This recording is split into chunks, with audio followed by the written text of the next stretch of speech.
What's up, Bro Kumar di sini, dan kali ini saya akan membahas operating system terbaru dari Apple, iOS 14. Mungkin teman-teman sudah tahu beberapa hari yang lalu, kemarin tepatnya Apple menyelenggarakan event WWDC, sebuah event untuk para pembuat apps atau para developer, dan itu adalah event tahunan terbesarnya Apple juga. Di situ dijelaskan ada beberapa pembaruan terkait operating system yang akan saya bahas kali ini adalah iOS 14, kemudian juga ada iPad OS, kemudian juga ada Mac OS Big Sur, dan juga Watch OS yang terbaru juga. Di spesial video kali ini saya akan membahas tentang iOS 14, apa saja hal-hal yang baru tapi berguna. Saya sudah memilih beberapa fitur yang saya rasa itu perlu kalian ketahui. Kemungkinan saya tidak akan bahas semuanya, tapi yang jelas ini adalah tampilan dari iOS 14. Yang jelas teman-teman belum bisa mendownload secara normal karena yang saya download ini masih yang versi developer beta. Untuk versi resminya sendiri mungkin sekitar bulan Oktober atau September kemungkinan ya, pada saat diluncurkan iPhone terbaru. Tapi kita akan intip fitur-fitur apa aja yang menarik di iOS 14. Yang pertama mungkin bisa kalian lihat adalah home screen. Home screen dari iOS 14 ini sekarang sudah memiliki tampilan widget. Saya tidak akan bahas masalah Android versus iPhone, ini ikut-ikut, saya nggak peduli. Yang jelas ini adalah yang ada di iOS 14 saat ini. Tapi yang saya rasa menarik adalah bentuk dari widget ini sendiri. Tidak seperti Android yang bisa diapa-apain banget. Yang bisa dilakukan untuk widget ini hanya seputar bentuknya seperti ini ya, hanya kotak kayak gini, atau dia memakan full bar full seperti ini. Dan ini posisinya nggak bisa ditaruh tengah kayak gitu, hanya bisa di posisi kanan kiri seperti ini. Dan kalau misalnya ingin menambahkan widget, cukup gampang banget. Tahan aja layarnya, kemudian akan muncul plus di sebelah sini. Kita akan tekan plus dan kita bisa masukkan widget-widget yang diinginkan seperti ini. Tapi saya nggak suka bentuknya seperti ini, saya hapus. Tapi ada satu lagi yang menurut saya itu agak berguna, yaitu Smart Stack. Ini sepertinya nggak tahu di Android ada apa nggak, tapi yang jelas di sini bisa kalian lihat ini adalah sebuah widget yang berbentuk agak panjang seperti ini. Dan yang spesial ternyata ini bisa saya swipe down ke atas ke bawah seperti ini. Jadi satu widget berisi beberapa konten sekaligus. Dan ini juga bisa ditambahin lagi. Caranya gampang banget. Plus tambahin aja, misal saya mau tambahin weather atau cuaca. Nah di sini pilihannya seperti ini, bisa dipilih yang berbentuk kotak atau memanjang atau yang lebih besar lagi. Tapi saya tadi kan ingin menambahkan yang bentuknya panjang, jadi saya pilih ini, add widget. Terus kemudian saya tahan aja dan saya drag ke dalamnya sebelah ini. Dan dia sudah otomatis menjadi Smart Stack seperti ini. Dan ini cukup simple, cukup menyenangkan. Ini kok belum muncul? Oke, seperti itu.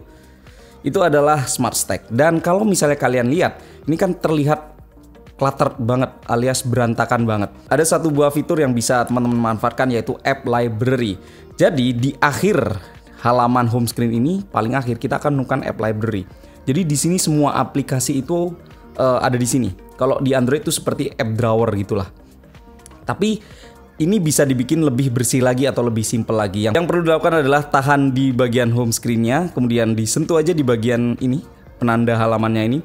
Di sini akan ada centang-centang-centang. Jadi kalau misalnya kalian tidak menginginkan halaman ini muncul, cukup di uncentang seperti kayak gini. Dan otomatis dua halaman ini akan hilang, tapi aplikasi-aplikasi nggak akan hilang. Kenapa? Karena dia sudah ada di app library semua. Jadi boleh dibilang ini mirip sekali dengan app drawer yang ada di Android. Jadi halaman handphone saya cuma dua ini aja. Ini cocok banget buat teman-teman yang males bersih-bersih ya, males merapikan. Dengan adanya fitur kayak gini, halaman home screen kalian kerasa lebih bersih. Kemudian hal berikutnya yang baru adalah Siri alias asisten pintar yang ada pada iPhone. Kalau misalnya dulu Siri setiap kita panggil dia akan memenuhi satu halaman penuh. Tapi saat ini kalau misalnya kita memanggil Siri, dia akan hanya muncul di bagian tengahnya aja. Jadi positifnya adalah jadi tidak akan makan layar full ya. Dan sebagai informasi juga, tampilan hasilnya juga tidak langsung berupa ditampilin full layar gitu. Jadi kalau misalnya kita ngapa-ngapain, misal kita lagi browsing atau lagi nonton video, itu tidak akan terganggu. Sebagai contoh, what's the weather?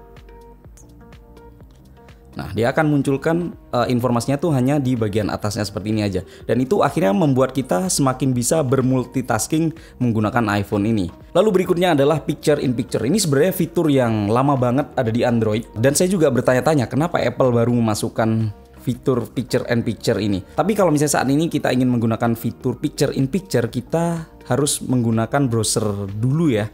Atau bisa menggunakan Apple TV aja. Tapi saya akan coba contohkan seperti ini tampilannya. Dan ada beberapa hal yang menurut saya juga terasa berbeda antara Android Picture in Picture yang ada di Android dengan yang ada di iPhone. Jadi kalau misalnya kita play video seperti ini harus dalam bentuk full screen. Karena nanti kalau misalnya bentuk full screen kita bisa menemukan opsi ini, tinggal ditekan aja maka dia akan otomatis muncul seperti ini. Tapi yang saya rasa cukup menarik adalah betapa intuitifnya Picture in Picture yang ada di iPhone ini. Kalau misalnya ini ukurannya agak besar, tinggal dikecilin dikit dia akan muncul seperti ini. Kalau misalnya ini masih agak mengganggu, misal kalian lagi browsing baca berita gitu ya mungkin ya. Jadi berguna banget kalau misalnya kalian punya kegiatan lain, misal sambil nge-tweet, sambil lihat video, terus bisa dimaksimalkan kayak ini. Ataupun kalau misalnya kalian sedang membaca sebuah artikel menarik di Twitter, terus kemudian kalian ngerasa ini menghalangi, cukup dikecilin dikit. Atau kalau misalnya agak masih menghalangi, tinggal swipe ke sini buat agar menghilang sementara. Tapi sekali lagi, ini ternyata Picture in Picture-nya ini hanya bisa di atas dan di bawah aja. Nggak bisa kayak ada di tengah-tengah gitu, nggak bisa. Dan size-nya itu hanya bisa 2 size aja. Kecil seperti ini, atau setengah full layar kayak gini, atau ya sekali lagi seperti ini. Tapi ini setidaknya buat saya sih ini kerasa lebih intuitif, lebih kayak, lebih ngalir gitu ya. Lebih kayak fluid, lebih fluid. Itu kata yang tepat. Oke, ini adalah Picture in Picture pada video di iOS 14. Ada satu lagi yang bisa dimanfaatkan untuk Picture in Picture. Dan ini adalah salah satu keunggulan dari iOS 14 bahwa pada saat ada panggilan itu hanya berupa bagian atasnya aja. Nggak kayak dulu full satu persis kayak gede gitu ya. Dan ini kalau misalnya kita terima, kita akan bisa memaksimalkan fitur Picture in Picture-nya juga. Oke, accept. Satu fitur yang dulu tidak ada di iOS sebelumnya adalah ya Picture in Picture tadi. Kalau misalnya kita swipe dari bawah ke atas, dia akan langsung berbentuk seperti ini. Jadi wajah kita alias ya FaceTime-nya nggak ketutup gitu ya. Dan bisa sambil ngapa-ngapain juga. Ini salah satu fitur baru yang ada di iOS 14. Walaupun sebenarnya ini di Android juga sudah ada lama banget ya. Ada satu fitur yang sebenarnya menarik. Ini fitur kecil ya. Dan itu seperti mendeteksi suara-suara kayak gitulah. Dan itu bisa diaktifkan pada control panel. Jadi kalau misalnya di sini dilihat ada namanya sound recognition. Jadi kalau misalnya ada suara misal kayak air mengalir atau baby crying, door knock atau sesuatu hal yang kadang itu tidak kita sadar, itu bisa dikenali oleh handphone kita dan nantinya akan dimunculkan notifikasi di bagian atasnya. Lalu kemudian ada hal kecil seperti aplikasi tambahan. Kalau misalnya dilihat di sini ada aplikasi Translate. Jadi sebenarnya aplikasi yang sebenarnya bisa didapatkan pada aplikasi pihak ketiga. Tapi di iOS 14 ini Apple menambahkan satu fitur itu, satu aplikasi ini pada iOS 14 dan ini enaknya bisa digunakan untuk ngobrol dua arah kayak gitu ya. Jadi kita bisa memanfaatkan aplikasi ini untuk ngobrol langsung dengan orang yang memiliki bahasa berbeda. Как тебя зовут? Ya seperti itu salah satu contohnya. Dan aplikasi Translate ini juga bisa kita posisikan seperti ini. Kemudian kita bisa ngobrol dua arah gitulah. Sebelah sini ngomongnya bahasa Inggris, yang sebelah sini ngomongnya bahasa Rusia atau bahasa yang lain kayak gitu. Oke, itu adalah salah satu fitur. Kemudian hal kecil juga yang menurut saya itu berguna adalah kalau misal kita masuk ke menu setting, kemudian accessibility, touch, di sini ada pilihan back tap, double tap, triple tap. Jadi ini adalah fitur yang saya rasa simple tapi ternyata berguna banget. Di sini saya sudah memilih double tap untuk men-screenshot. Jadi kalau misalnya kita masuk ke aplikasi atau apalah atau lagi browser yang ingin kita capture, jadi yang perlu kita lakukan adalah cukup tap 2 kali di bagian belakangnya dan dia akan langsung capture. Ini menurut saya sih fitur kecil tapi sangat bermanfaat. Saya nggak tahu kenapa dimunculnya baru sekarang, kenapa nggak dari dulu. Ini saya sudah setting kalau tap 3 kali Siri yang muncul. Tuh 2, 3. Oke.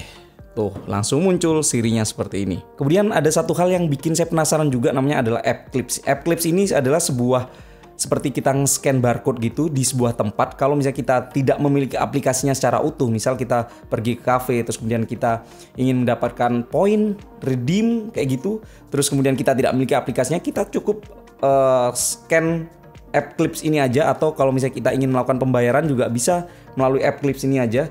Jadi sebenarnya ini saya juga penasaran nanti pengaplikasiannya itu seperti apa app Clips ini. Oke, itu adalah beberapa fitur yang saya anggap berguna pada iOS 14 dan ini saya install di iPhone 11 Pro Max saya. Saya ngelihat di iPhone 11 Pro Max ini iOS 14-nya itu terasa lebih enak dilihat dibandingkan dengan handphone yang memiliki ukuran layar kecil seperti iPhone SE ini, dimana malah tampak seperti lebih sempit gitu ya. Jadi mungkin kalau misalnya teman-teman memiliki iPhone X, XS, XS Max atau 11 Pro Max yang memiliki layar full seperti ini, itu lebih baik tampilannya dibandingkan dengan iPhone yang memiliki layar kecil seperti ini. Sama satu hal lagi yang saya harus informasikan juga, iOS 14 ini tersedia untuk beberapa device iPhone sejak iPhone 6s. Jadi buat teman-teman yang memiliki iPhone 6s ke atas seperti 6s, 7, 7 Plus, kemudian iPhone 8, iPhone X, XS, 11 series semuanya akan mendapatkan iOS 14. Itu artinya handphone yang umurnya 5 tahun sudah pasti mendapatkan update software. Itu hal positif saat kita membeli sebuah produk Apple. Well, itulah dia video kali ini. Terima kasih sudah menyaksikan. Jadi menurut kalian fitur yang mana yang berguna untuk kehidupan sehari-hari kalian? Saya tunggu jawaban kalian, silahkan tulis di area komen di bawah. Sekali lagi terima kasih sudah menyaksikan video ini sampai selesai. Saya Ibru Kupar pamit, sampai jumpa di video selanjutnya. Bye-bye.